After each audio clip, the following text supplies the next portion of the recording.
In this video, I'll be covering the good, the challenging, and the most known facts about Winnipeg before you make it your home.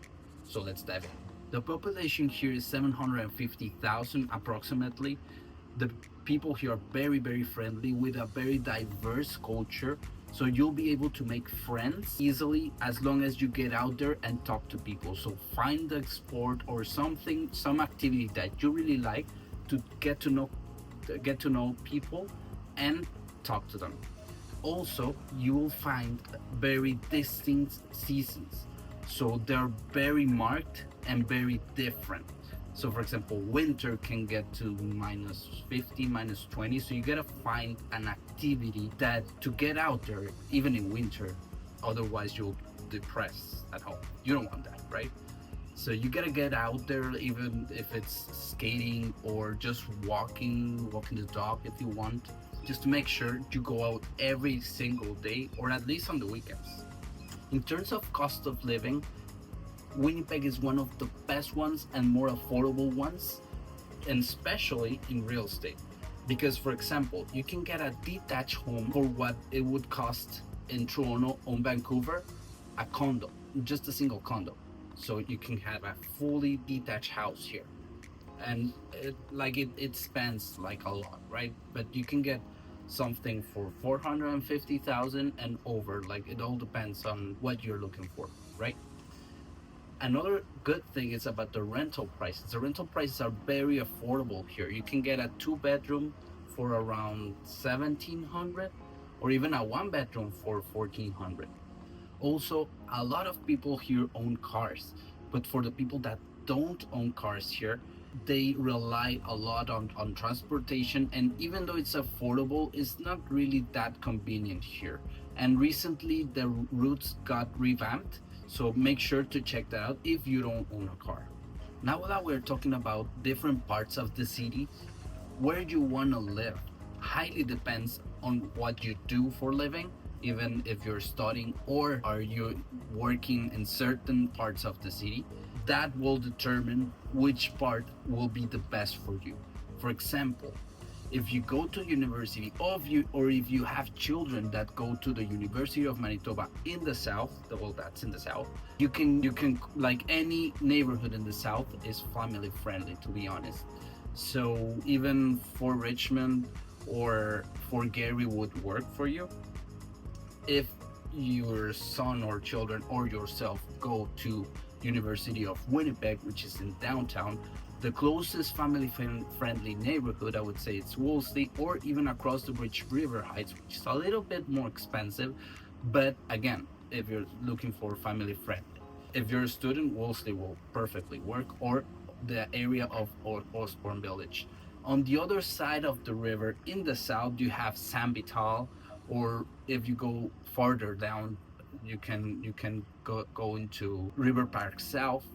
Some neighborhoods of the east, I would say Transcona or Canterbury Park. If you look in the north, you can, like, anywhere that you see Kildonan is great.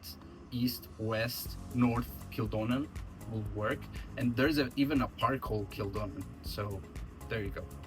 And out in the west, you have St. James or Charleswood. In St. James, that's a big area, you can find Silver Heights, you can find Crescentwood or Westwood. Those are great neighborhoods. In regards to the jobs and the industries that work here in Winnipeg, a lot of the jobs come from the government. There's a lot of people working for the government as well, in education, in healthcare, in IT. There's a lot of people working in IT and aerospace. We have a big factory here of aeronautics that build planes and, well, part of planes. Another two industries that are heavily involved here in Manitoba, and especially in Winnipeg, it's agriculture and manufacturing. There's very big plants just in Winnipeg and outside Winnipeg as well that provide a lot of jobs. Now, let me tell you something for those that say that Winnipeg is boring. We have festivals all year round, even in winter when it's minus 40. So in December, we have Christmas lights, we have the lights at the zoo if you venture out there minus 20. We have Festival du Voyageur in February, I think it is, where you can see like these huge ice sculptures. We have in summer the French Festival, the Jazz Festival, and the biggest one of all is the Folklorama Festival, which is like a showcase of different countries. Like in pavilions, you gotta go out there and see the pavilions of different countries, taste their food, their cultures. Again, Winnipeg is a very diverse community. So, and that's just to name a few, because there are more.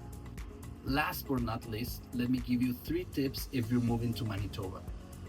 First is embrace the winter. Wear the right clothes, but get out there during winter. Explore it. Don't stay at home. Okay? Because it gets dark. Well, all around Canada it gets dark sooner, like at 4:30 or 5. But explore it. Here we have a great ice rink that spans a long distance, and you can skate all around. You can also get for walks or go for walks.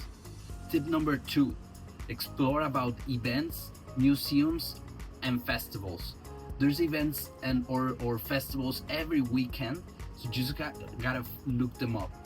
And for museums, we have Manitoba Museum, the Museum of Human Rights, and Assiniboine. So there's lots to do every weekend. Tip number 3, explore the province. We have many provincial parks. Just an hour away north, you have 2 huge lakes. So that's a thing to do in summers. And if you venture 3 hours and a half northwest, you can go to Clear Lake, which is where Riding Mountain is. That's a national park. We have 2 national parks here in Manitoba. One is Riding Mountain and the other one is Churchill. Thank you for watching the video. If you're moving to Winnipeg, subscribe to my channel.